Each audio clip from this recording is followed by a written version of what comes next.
untuk mengajak manusia kepada Allah. Dan begitu juga kepada para tabi'in, para sahabat, para tabi'in dan mereka yang mengasihi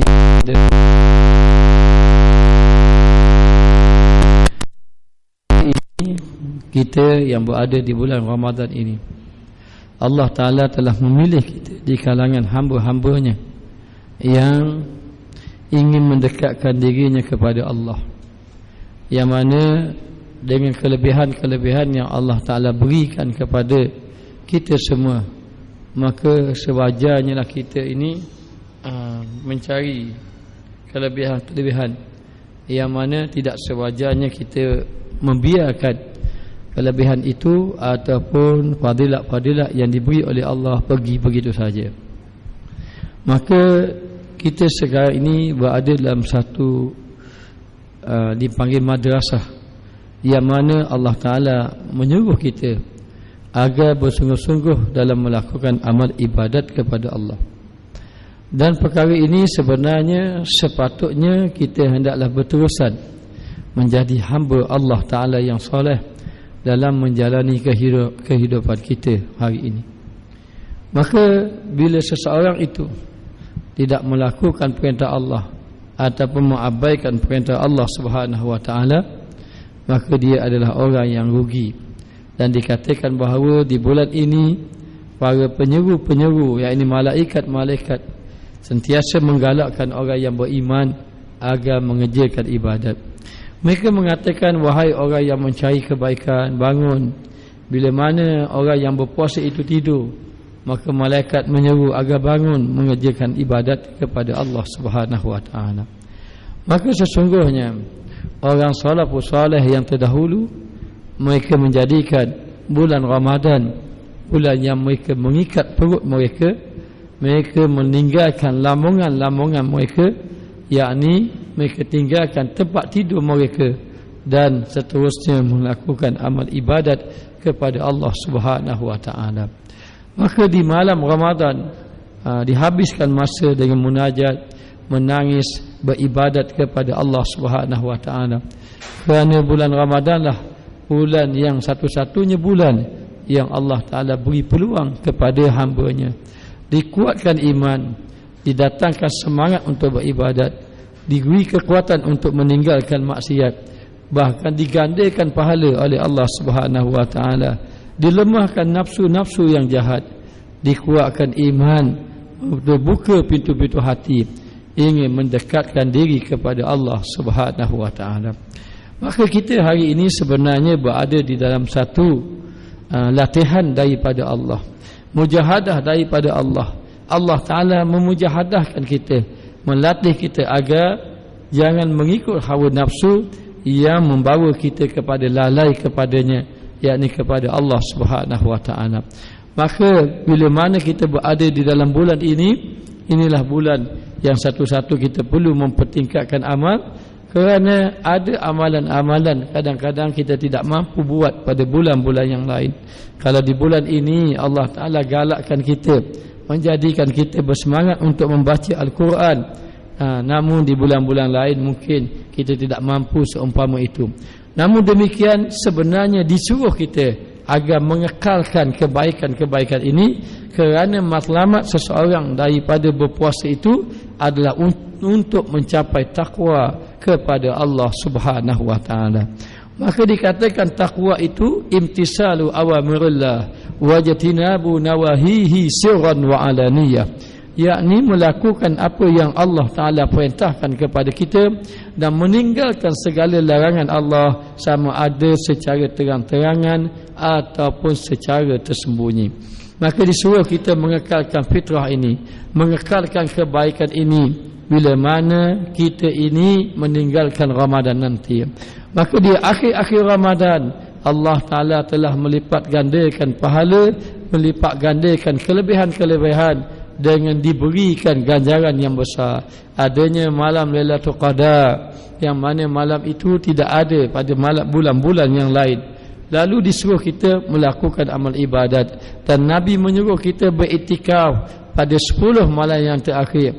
Baginda Rasulullah sallallahu alaihi wasallam bila masuk saja 10 yang terakhir, pada petang 20 Ramadan itu, maka baginda sudah duduk di masjid beriktikaf dan Nabi tidak balik-balik.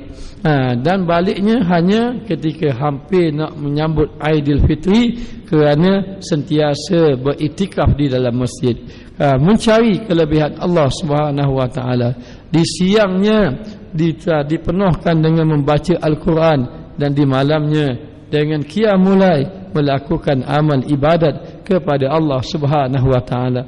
Bahkan Nabi menggalakkan kita agar menggerakkan, mengejutkan isteri-isteri ataupun anak-anak agar sama-sama melakukan amal ibadat, lebih-lebih lagi pada 10 malam yang terakhir. Allah Ta'ala telah membuat perjanjian kepada kita, dan janji Allah sekali-kali tidak pernah dusta. Mustahil Allah Ta'ala itu berdusta. Innallaha la yukhliful mi'ad. Sesungguhnya Allah Ta'ala tidak sekali-kali mungkir janji. Apakah janji Allah Ta'ala kepada kita? Allah Ta'ala berjanji, sesiapa yang menghidupkan bulan Ramadan, lebih-lebih lagi di 10 malam yang terakhir, maka Allah Ta'ala jadikan mereka itu utaqa'u minan nar, ataupun itqun minan nar, kelepasan daripada azab api neraka Allah Subhanahu wa taala. Maka kita dapat lihat bagaimana amalan puasa kita, adakah memberi kebaikan ataupun dikatakan belum lagi menambah menjadi kesempurnaan dalam ibadat kita. Maka kita boleh melihat bagaimana bila mana kita meninggalkan Ramadan nanti, seandainya sesiapa yang dapat mengekalkan membaca Al-Quran setiap hari, walaupun di bulan Ramadan dia boleh baca banyak, mungkin dia boleh baca 1 juzuk, 2 juzuk, tidak menjadi masalah. Tetapi bila keluar daripada Ramadan, walaupun dia tidak mampu membaca 2 juzuk ataupun 1 juzuk satu hari, tetapi dia telah menjadi ahli Quran. Dia sudah tidak meninggalkan membaca Al-Quran, walaupun hanya beberapa ayat satu hari, walaupun satu muka, walaupun satu helai, maka dia tidak meninggalkan bacaan Al-Quran. Itu merupakan bahawa sedikit sebanyak tabiah dia di bulan Ramadan telah mendapat kebaikan pada dirinya, kerana disuruh kepada kita agar menjadikan amalan itu berterusan, walaupun sedikit. Hanya di bulan Ramadan Allah Ta'ala memberi kelebihan kepada kita dengan dikuatkan iman, dilemahkan nafsu yang menyuruh kepada kejahatan, digandakan pahala, digalakkan di dalam hati, diseru oleh malaikat, didoa oleh malaikat, sehingga orang-orang yang beriman, sama ada dia sedar ataupun tidak sedar, Allah Ta'ala telah memberi kelebihan ini, sehingga semangat dia kepada ibadat itu sudah ada. Namun demikian, bila mana sahaja dia keluar daripada Ramadan, hendaklah dia mengekalkan amalan yang baik ini. Walaupun dia tidak mampu membaca banyak, teruskan membaca.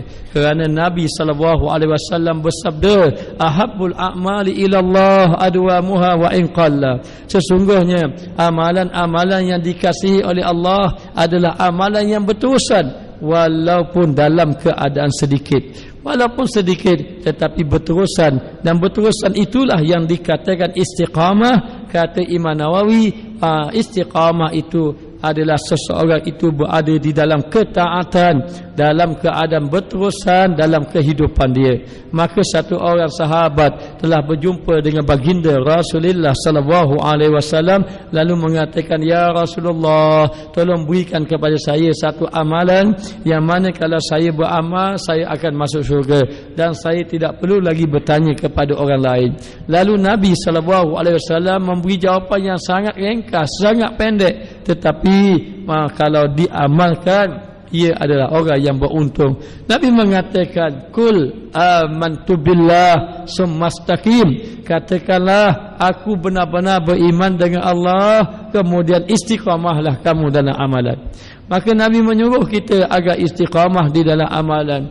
Maka istiqamah dalam amalan bukan satu perkara yang mudah. Tetapi kalau kita tidak mencari peluang di bulan Ramadan ini, bulan manakah kita nak melatih diri kita agar istiqamah? Maka disuruh kepada kita, kalau kita mampu melakukan amal ibadat secara istiqamah, walaupun sedikit, mungkin hanya satu muka satu hari, mungkin hanya satu helai satu hari, mungkin hanya berinfak RM1 satu hari sahaja, Maknanya tetapi dia telah melakukan kebaikan yang besar bila mana ianya berterusan.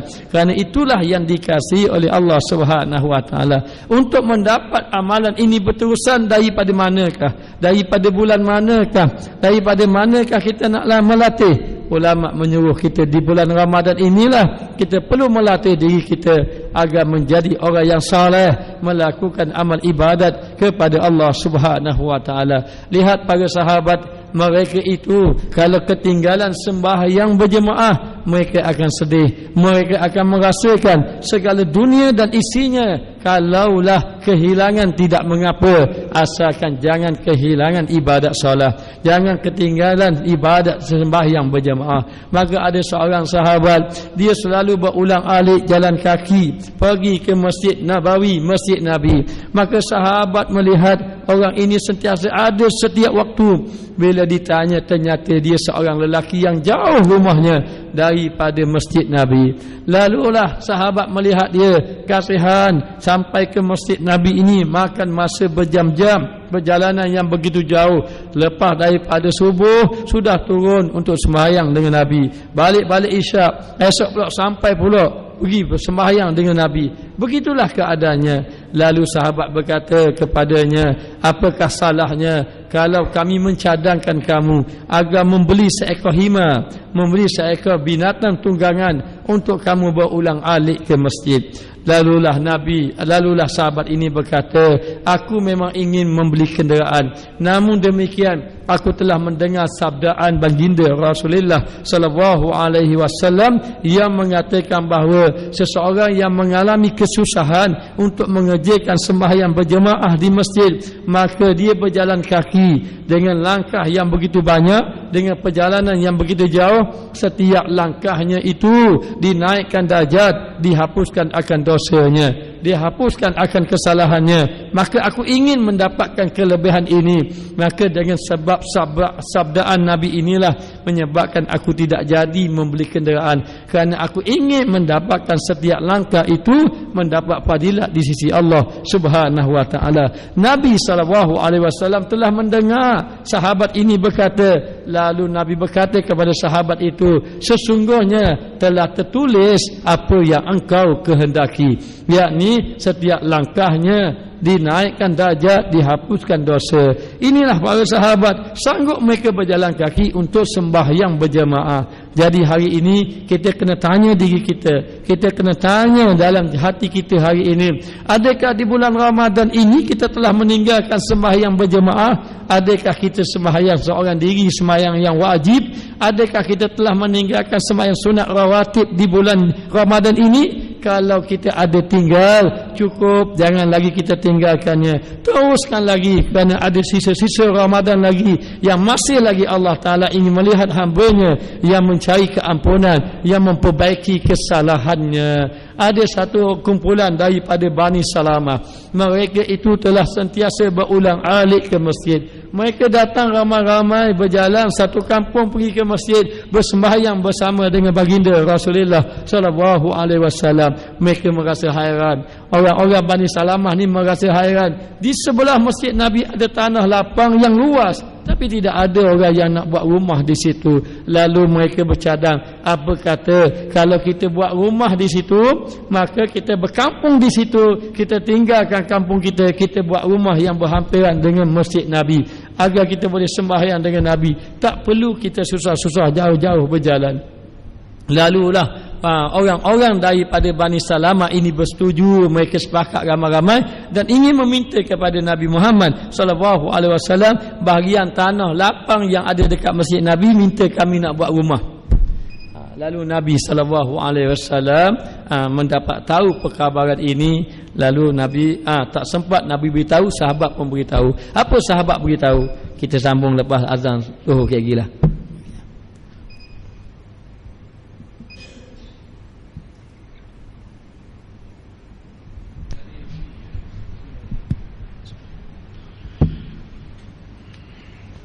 Allahu Akbar, Allahu Akbar, Allahu Akbar,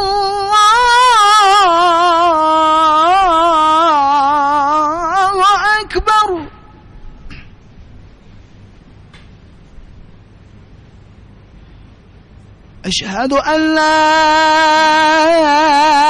إله إلا الله أشهد أن لا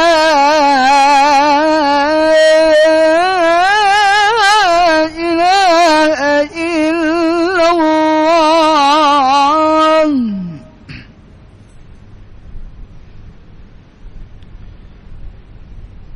أشهد أن محمد رسول الله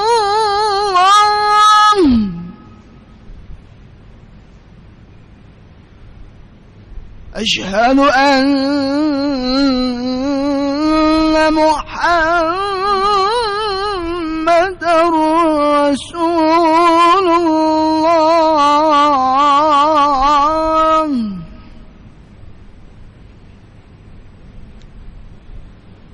حي على الصلاة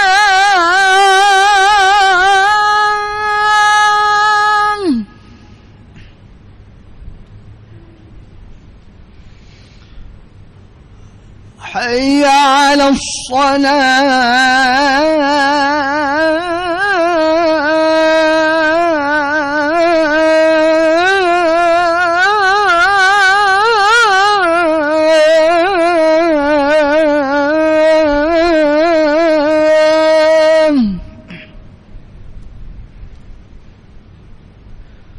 حي على الفلاح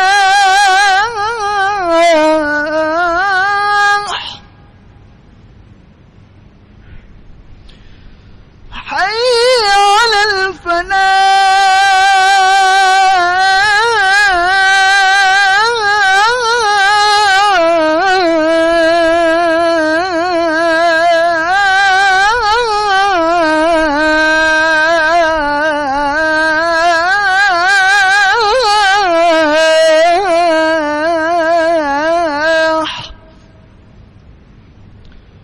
الله أكبر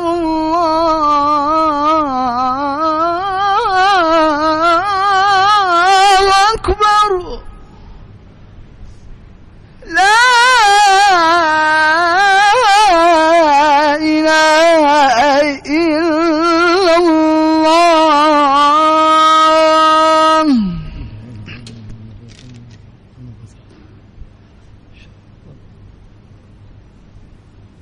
Kita sambung sikit, kemudian kita akan berhenti nanti hampir-hampir pukul 2 nanti kita akan sembahyang sunat bersama-sama nanti, baru kita sembahyang zuhur berjemaah.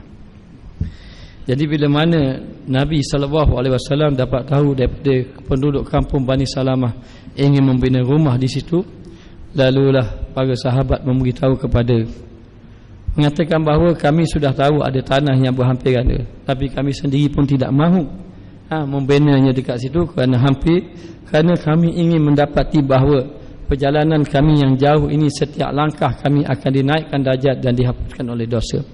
Jadi seandainya kamu buat rumah dekat berhampiran dengan Nabi, maka perjalanan kamu yang jauh tadi, yang diangkatkan darjat tadi, menyebabkan semakin berkurangan.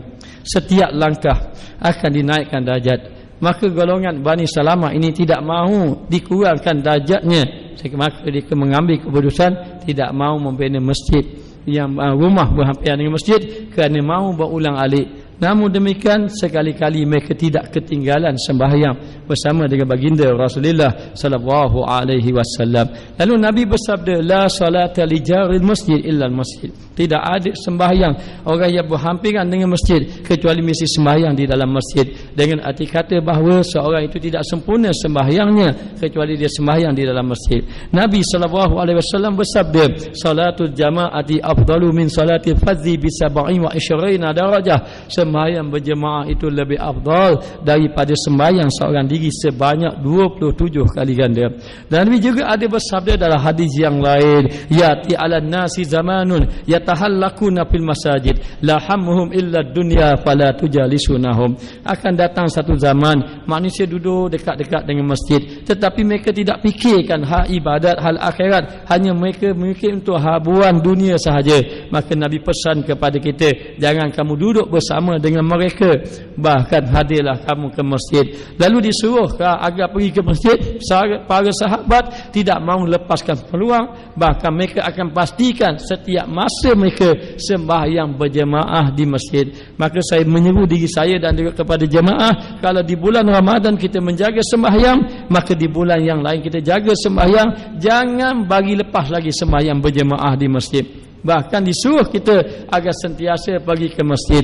Bahkan disuruh kepada kita agar bila pergi ke masjid, duduklah di saf yang pertama, saf yang awal. Nabi satu ketika datang sahabat mengadu padanya, "Ya Rasulullah, kami ingin duduk di saf yang awal, namun ada sahaja sahabat-sahabat yang mendahului kami." Lalu Nabi menyuruh pada sahabat agar membuat undian agar mereka dapat duduk di saf yang pertama, saf yang awal. Lalu Nabi mengatakan, kalau benar-benar manusia itu mengetahui tentang kelebihan duduk di saf yang awal, nescaya mereka akan berebut-rebut, mereka akan datang walaupun dalam keadaan habwa, walaupun dalam keadaan merangkak untuk mendapat kelebihan. Maka kita dalam melakukan amal ibadat, kita kena mencari kelebihan-kelebihan yang Allah Ta'ala berikan kepada kita, yang Allah Ta'ala beri kepada orang-orang yang ingin mencari kelebihan di sisinya. Maka sembahyang di awal waktu, sembahyang duduk dalam keadaan saf yang pertama, sembahyang bersama imam,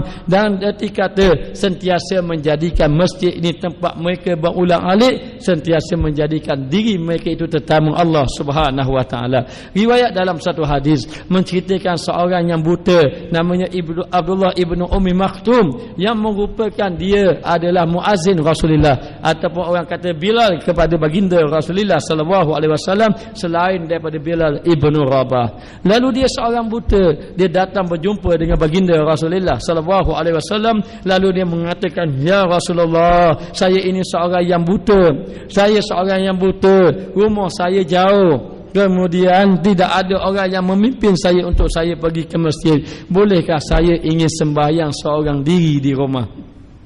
Lalu Nabi melihat kepada sahabat ini Abdullah ibnu Ummi Maktum, seorang sahabat yang setia dengan Nabi. Dia sentiasa melaungkan azan dan dia sentiasa pergi ke masjid, tapi dia mengadu Nabi. Kadang-kadang ada juga orang tidak ada orang yang membawa dia pergi ke masjid. Dia berjalan sebenarnya ini pergi ke masjid menjadi muazzin Nabi, dalam keadaan rumahnya jauh tapi dia pergi.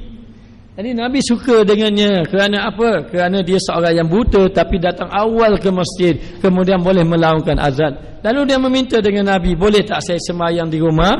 Kerana yang pertama saya buta, yang kedua rumah saya jauh, yang ketiga tidak ada orang yang nak pimpin saya, nak bawa saya pergi ke Masjid Nabawi, berdiri ke Masjid Nabi, sembahyang dengan Nabi." Lalu Nabi melihat sahabat ini, maka Nabi mengatakan, "Kalau macam itu boleh." Kemudian Abdullah ibnu Ummi Maktum pun terus bangun, terus berpaling, terus pergi meninggalkan Nabi. Selang beberapa langkah dia meninggalkan Nabi, Nabi memanggilnya. Lalu dia kembali datang jumpa Rasulullah. Rasulullah bertanya, "Adakah kamu mendengar azan berkumandang?"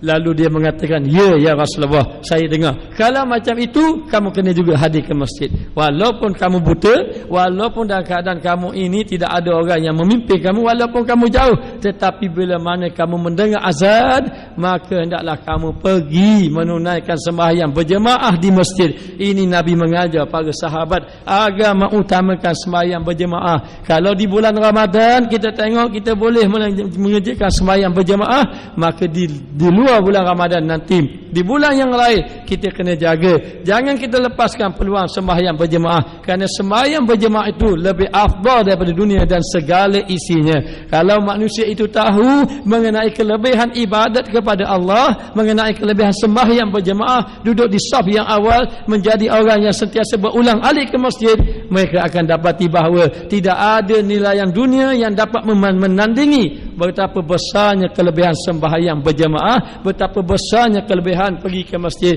betapa besarnya menjadi ahli ibadat kepada Allah Subhanahu Wa Ta'ala. Maka Allah Ta'ala telah memberi pengajaran kepada kita di bulan Ramadan. Di bulan Ramadan Allah Ta'ala campakkan di dalam hati kita agar ingin melakukan amal ibadat kepada Allah. Dan di bulan Ramadan Allah Ta'ala memberi kepada kita kekuatan untuk melakukan amal ibadat, sehingga dilemahkan nafsu-nafsu yang jahat, jahat, yang menyeru kita kepada kejahatan, yang menyeru kita kepada lalai kepada Allah Subhanahu wa taala. Namun hari ini jangan kita sekadar mengambil peluang itu di bulan Ramadan sahaja. Kita tidak kuatkan iman kita. Kita kena bersiap sedia dengan kekuatan iman yang Allah Taala beri. Kita pertingkatkan, bangunlah pada waktu malam, kerana pada malam akan turun rahmat Allah Subhanahu wa taala. Lebih-lebih lagi ada peluang beberapa hari untuk bulan Ramadan ini. Bangun, bahkan para sahabat mereka ini merasa sedih ketinggalan ataupun Ramadan akan meninggalkannya, dan mereka akan bersungguh-sungguh melakukan amal ibadat kepada Allah,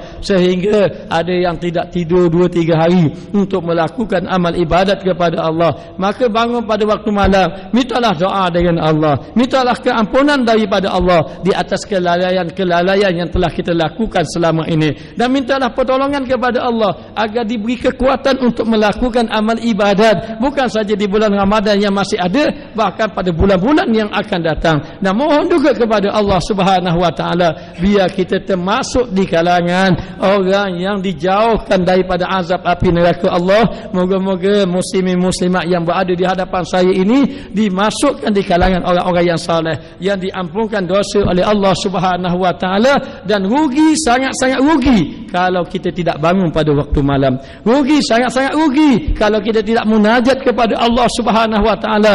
Buat apa lagi kita nak berehat, sedangkan inilah masa yang ada. Buat apa lagi kita nak berehat, inilah peluang yang Allah Taala beri kepada kita. Kalau kita tidak bangun pada waktu malam, sembahyang bertahajud, baca doa kepada Allah, maka kita bagaimana nak mendapat kedudukan yang baik di sisi Allah? Kerana Allah Taala telah berfirman, wa minal laili fatahajjat bihi nafilatan laka asa an yab'asaka rabbuka maqaman mahmuda. Pada waktu malam bertahajudlah kamu.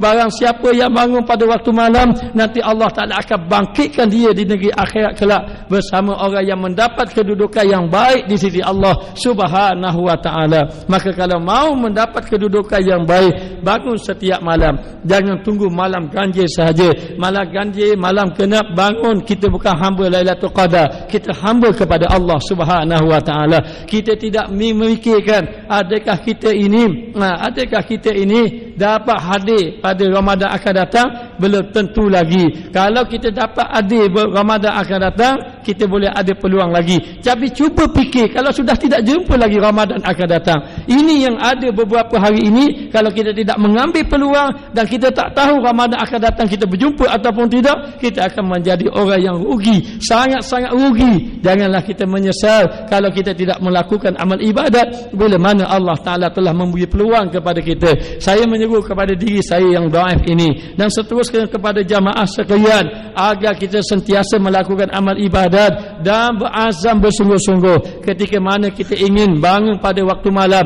sudah sekarang ini kita berazam, sudah sekarang ini kita memohon kepada Allah. Kata tuan guru saya, Tuan Guru Haji Yaakob, dia mengatakan, kalau kamu mau melakukan amal ibadat, hendaklah kamu sentiasa berniat, ya Allah, ya Tuanku, aku berniat malam ini aku ingin bangun sembahyang malam, tolonglah aku untuk melakukan amal ibadat kepadamu ya Allah. Dan ketika mana kita ingin tidur, maka ketika itu hendaklah kita tidur mengikut sunnah Nabi. Jangan kita terus tidur, nanti berat kita nak bangun malam. Bahkan kita tidur dalam keadaan ada wudu, kemudian membaca beberapa ayat Al-Quran, seperti membaca 3 kul, membaca ayat kursi, membaca amanah Rasul, kemudian membaca akhir surah Kahfi, kemudian berdoa pada Allah, ya Allah, gerakkan aku, kejutkan aku untuk bangun pada waktu malam, agar Allah Ta'ala memberi kekuatan kepada kita. Lalu apabila kita terkejut saja pada waktu malam, bangun. Kerana di situ ingat, ketika mana kita terkejut, ada malaikat menyeru, bangun kamu, bangun, jangan kamu tidak bangun,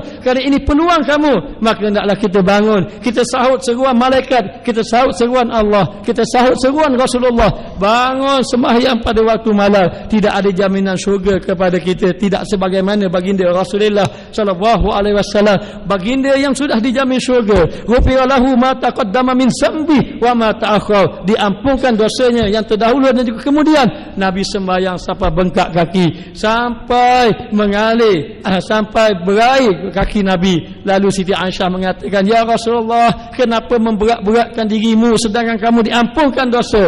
Nabi mengatakan, afala akunu abadan syakura, adakah salah aku ingin menjadi hamba yang bersyukur kepada Allah Subhanahu wa ta'ala. Oleh itu, mari kita bangun. Saya seru diri saya yang seterus kepada jemaah, gerak isteri, gerak anak-anak, jangan biarkan mereka tidur, jangan biarkan mereka dibuai dengan mimpi-mimpi, bahkan bangun mereka, ajak mereka beribadat kepada Allah Ta'ala. Kalau kita lemah sembahyang seorang, kita pergi tempat-tempat masjid yang ada sembahyang qiyamul lail secara berjemaah, duduk bersama mereka, duduk di tempat yang baik bersama dengan orang yang soleh, berdoa malam-malam dengan penuh bersungguh-sungguh, ngalirkan air mata taubat, ngalirkan air mata penyesalan di atas dosa-dosa, dan mohon kepada Allah bersungguh-sungguh, ampunkanlah dosa kita, ampunkanlah dosa kami, agar kita semua diampunkan dosa oleh Allah Subhanahu wa ta'ala. Dan berdoalah kepada semua sahabat-sahabat kita, kerana doa yang baik adalah kita doakan kepada sahabat yang mana sahabat tidak mengetahuinya. Di dalam kitab Riyadhus Shalihin menceritakan, sesiapa yang mendoa kepada seseorang yang mana orang itu tidak tahu dia mendoakannya, maka Allah Ta'ala akan hantarkan malaikat kepadanya, dan malaikat itu akan mengaminkan doa yang mana dia mendoakan kepada temannya yang lain. Lebih-lebih lagi sahabat kita yang diuji dengan ujian yang begitu berat, mereka berpuasa dalam keadaan benar-benar lapar, mereka tidak berbuka, yang dihidangkan dengan peluru-peluru sahaja, mereka duduk dalam keadaan ketakutan, namun mereka berpuasa, mereka dalam diuji oleh Allah Ta'ala. Mereka adalah saudara kita yang berada di Palestin, mereka itu diuji dengan ujian yang begitu berat, mereka tidak tidur, mereka dalam keadaan susah, mereka sentiasa dekat dengan Allah. Kita dalam keadaan nikmat, kita dalam keadaan Allah Ta'ala beri kesenangan, jangan kita tidur, bangunlah kita doakan untuk mereka. Kalau kita hanya mendengar cerita saja, kita tidak buat apa-apa, apakah makna firman Allah, innamal mu'minuna ikhwatun, sesungguhnya orang Islam itu bersaudara. Maka bila bangkit pada waktu malam, doakan kepada orang-orang Palestin agar Allah Ta'ala memberi kemenangan kepada mereka. Cukup umat Islam ini diperhinakan, cukup kitalah golongan yang ada keamanan ini bangkit bersatu padu di antara sama lain, kemudian kita mohon kepada Allah agar Allah Ta'ala memberi pertolongan kepada umat Islam, memberi kebaikan kepada kita semua, agar Allah Ta'ala jauhkan kita daripada bala. Moga-moga Allah Ta'ala jadikan kita orang yang saleh di sisi Allah Subhanahu wa Ta'ala. Bismillahirrahmanirrahim. Alhamdulillah Rabbil Alamin, hamdan yuafi ni'amahu wa yukafi mazidah. Ya Rabbana lakal hamdu kama yanbaghi li jalali wajhika wa azimi sultani. Ya Allah, ya Tuhan kami, ampunkanlah segala dosa-dosa kami, dosa kedua ibu bapa kami, dosa guru-guru kami, dosa orang yang kami kasihi. Ya Allah, ya Tuhan kami, satukanlah hati umat Islam. Ya Allah, jangan kau jadikan umat Islam bergaduh di antara satu sama lain. Ya Allah, ya Tuhan kami, angkatlah bala ya Allah daripada kami, jangan kau turunkan bala kepada negara kami. Ya Allah, ya Allah, ya Tuhan kami, pelihara negara kami ya Allah daripada tangan-tangan musuhmu. Ya Allah, ya Allah, ya Tuhan kami, bangkitkan Islam di negara kami. Ya Allah, lahirkanlah pejuang-pejuang Islam. Ya Allah, jadikanlah kami semua orang yang mendapat pandangan rahmat daripada-Mu. Ya Allah, ya Allah, ya Tuhan kami mengadu kepada-Mu. Ya Allah, betapa lemahnya iman kami. Ya Allah, betapa lemahnya kami untuk melakukan ibadat pada-Mu. Ya Allah, tolonglah kami. Ya Allah, berilah kami hamba-Mu yang kuat beribadat pada-Mu. Ya Allah, jadikanlah kami orang yang sentiasa mujahadah. Ya Allah, semata-mata untuk mencapai redha-Mu. Ya Allah, ya Allah, ya Tuhan kami, dunia hari ini penuh dengan fitnah. Ya Allah, arusnya begitu deras. Ya Allah, jangan kau hanyutkan kami dengan arus dunia yang melalaikan kami kepada-Mu. Ya Allah, selamatkanlah kami. Ya Allah, daripada tipu daya dunia hari ini. Ya Allah, jauhkanlah kami daripada fitnah dunia, jauhkanlah kami daripada fitnah akidah. Ya Allah, selamatkanlah kami. Ya Allah, selamatkanlah iman kami. Ya Allah, selamatkanlah akidah kami. Ya Allah, selamatkanlah bangsa kami. Ya Allah, selamatkanlah umat kami. Ya Allah, ya Allah, ya Tuhan kami memohon kepada-Mu. Ya Allah, agar Engkau turunkan rahmat kepada negeri kami ini. Ya Allah, Engkau jadikan kami semua ya Allah hamba-hamba-Mu yang mendapat rahmat. Ya Allah, amankanlah negara kami. Ya Allah, dengan penuh ketakwaan. Ya Allah, hancurkanlah maksiat. Ya Allah, hancurkanlah kebatilan. Ya Allah, hancurkanlah kezaliman. Ya Allah,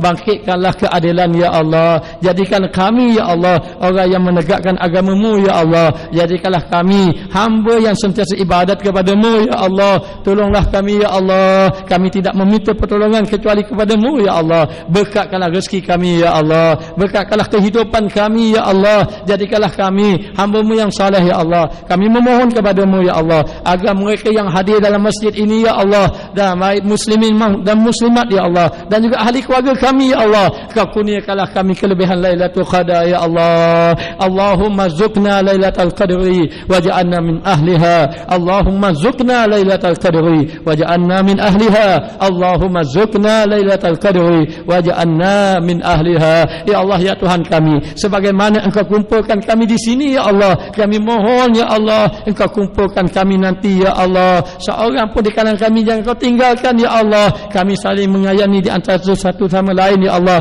Jangan Kau tinggalkan kami ya Allah. Kumpulkanlah kami ya Allah, sebagaimana Kau kumpul kami di sini bersama dengan para nabi-Mu, siddiqin, syuhada di dalam syurga nanti ya Allah. Ampunkanlah segala dosa kami ya Allah, di atas kelalaian kami ya Allah. Jauhkanlah kami daripada azab api neraka-Mu ya Allah. Jauhkanlah kami daripada azab api neraka-Mu ya Allah. Jauhkanlah kami daripada azab api neraka-Mu ya Allah. Masukkanlah kami dalam syurga-Mu ya Allah. Masukkanlah kami dalam syurga-Mu ya Allah. Masukkanlah kami dalam syurga-Mu ya Allah. Rabbana atina fid dunya hasanah wa fil akhirati hasanah wa qina azabannar.